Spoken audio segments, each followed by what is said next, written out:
نحمده ونصلي على رسوله الكريم اما بعد فاعوذ باللہ من الشیطان الرجیم بسم اللہ الرحمن الرحیم.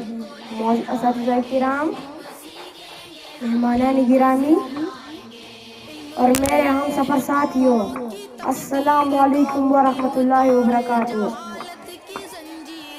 مجھے آج جس موضوع پر لب کشائی کا موقع دیا گیا ہے وہ ہے تعلیم و تربیت میں والدین کا کردار.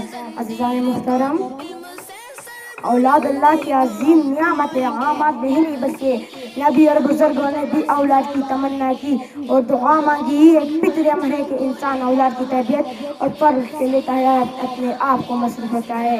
رب ذوالجلال فرماتا ہے، ماں اور اولاد دنیا زندگی کی زینت ہے. بچوں کی تعلیم و تربیت کا آغاز ان کی پیدائش کے ساتھ ہی ہو جاتے ہیں. بچوں کی تعلیم و تربیت میں ماں باپ کا کردار سب سے اہم ہوتا ہے. ہم جانتے ہیں کہ ماں کی گود کو پہلے درجہ کہا گیا ہے.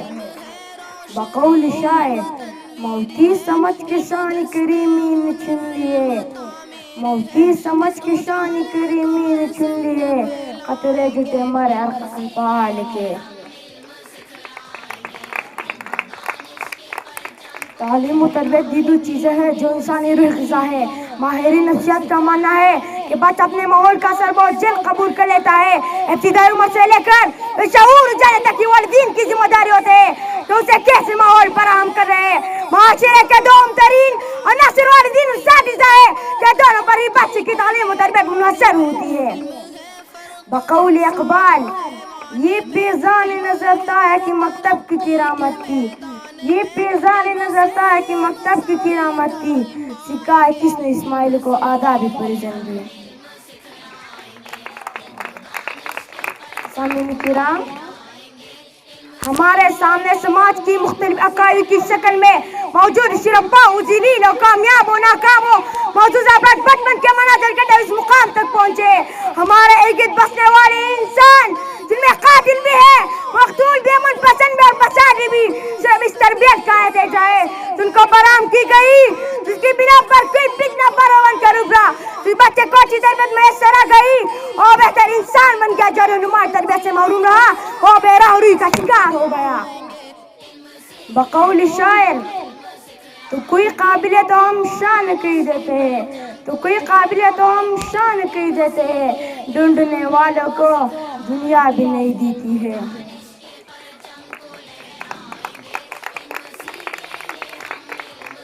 مہمانان گرامی، رسول اکرم صلی اللہ علیہ وسلم کا فرمان ہے کہ بچہ فطری مسلمان پیدا ہوتا ہے، پھر اس کے والدین اس کو یہود، نصرانی یا مجوسی بنا دیتے ہیں. اگر بچے کو اچھے کام سکھائے جائے تو زندگی میں آگے بڑھے، اگر برے بال کا عادی ہو جائے تو برباد ہے لیکن ان کا مقدر بن جاتے ہیں. اقبال فرماتے ہیں، عمل سے زندگی بنتی ہے جنت بھی جہنم بھی، عمل سے زندگی بنتی ہے جنت بھی جہنم بھی، یہ خاک اپنی فطرت میں نور ہے نہ ناری.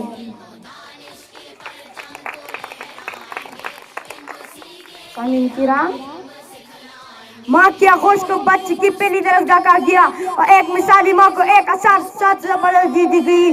بنی انسان کا وہ وصف ہے اس کے بعد انسان اپنی آنے والی نسل کو منشا تیار کرتا ہے.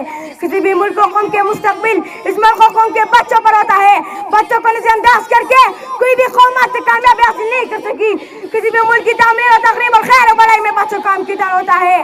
آج کے بچے کل ملک و قوم کے در خشاع و تابناک مستقبل کے ذمہ دار ہوتے ہیں. بچے والدین کے پاس اللہ کی امانت ہے اور اس کے بارے میں سے سخت پرس کی جائے گی. میں اپنی بات اقبال کے اس شعر پر ختم کرنا چاہتا ہوں، دل سے جو بات نکلتی ہے اثر رکھتی ہے، دل سے جو بات نکلتی ہے اثر رکھتی ہے، پر نہیں طاقت پرواز مگر رکھتی ہے. والسلام. علم سے رحمت، علم سے برکت، علم کے